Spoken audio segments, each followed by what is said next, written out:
First Lady Michelle Obama opened the doors of the White House for the annual Take Our Daughters and Sons to Work Day. The excited children met in the East Room of the White House to ask the First Lady a range of questions.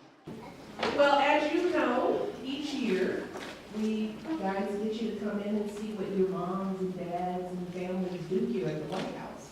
And every time you come, I thank you guys. And I'm going to do that again because this is going to be our last year doing this.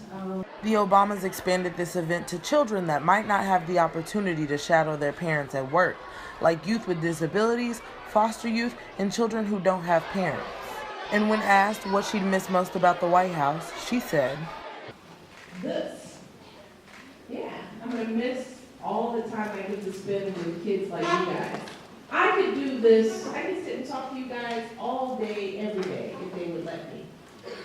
Because I really do believe that you guys are our future, and if there's anything that I can do to help kids in our country grow up healthier and smarter with more opportunities, I think it's the best investment that we can make. I love you guys like I love my own kids.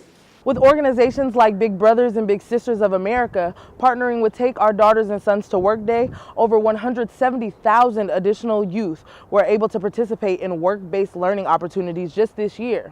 And with the push from the President and the First Lady, more children were able to participate in this special day. Live from the White House, for Howard University News Service, I'm Leah Henry.